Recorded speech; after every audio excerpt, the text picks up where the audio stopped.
Hi guys, welcome to my channel. Today I'm going to make a Thai sauce. สวัสดีค่ะเพื่อนๆวันนี้จะลองมาทำน้ำจิ้มลูกชิ้นยืนกิน ลองดูนะคะ ซึ่งจะเป็นครั้งแรกเราทำมาค่ะเพื่อนๆมาช่วยกันทำค่ะ ซึ่งส่วนผสมเราก็มีพริกป่นนะคะ แล้วก็อะไรนะพริกแกงมะขามเปียกแล้วก็หอมทอดนี่ทำเองก็ง่ายดีค่ะแต่อันนี้ต้องสั่งซื้อมาค่ะซึ่งหาซื้อได้ยากมากมาค่ะ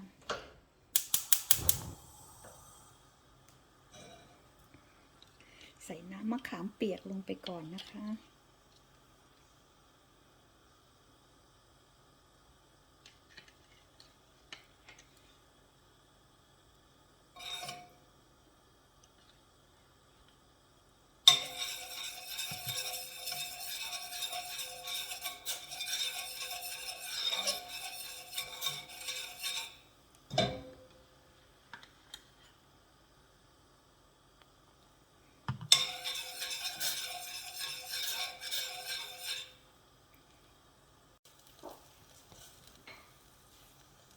ใส่น้ำส้มสายชูลงไป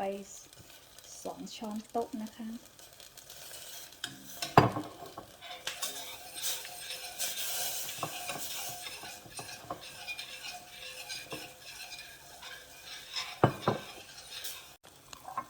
เพิ่มน้ำนิดหน่อย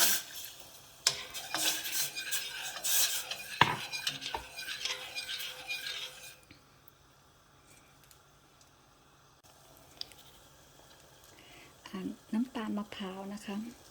เราจะใส่ประมาณ3 ช้อน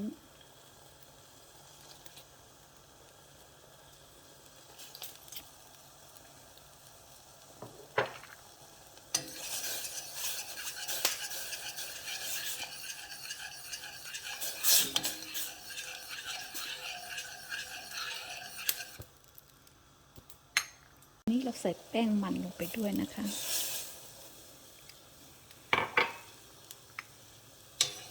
เพื่อน้ำเราจะได้เหนียวเข้มข้น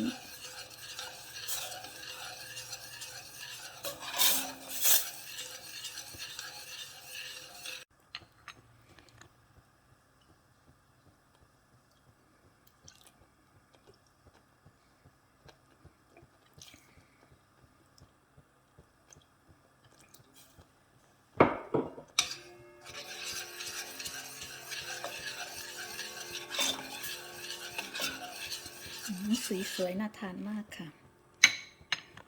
ทีนี้เราจะเอาพริกป่นลงไปเลยนะคะ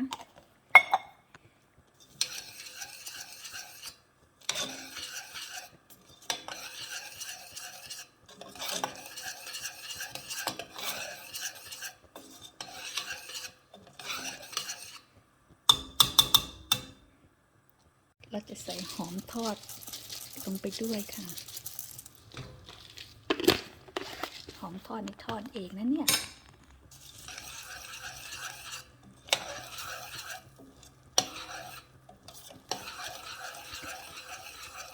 มาค่ะลูกชิ้นทำเองเมื่อวานนี้แต่มันดูไม่สวยก็เลยไม่กล้าเอาลงค่ะอันนี้เป็นลูกชิ้นหมูนะคะมาตักใส่เลยแต่เรานึ่งเอานะคะเนี่ยไม่ได้ทอด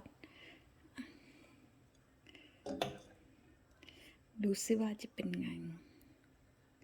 ว่าใช้ได้ไหมอยากทานมานานแล้วค่ะหาซื้อยากมากเมืองที่อยู่เป็นเมืองเล็กๆหาคนไทยนี่ยากมากแทบไม่มีเลยค่ะพูดจริงไม่มีเลยก็ว่าได้ไงครับเพื่อนๆ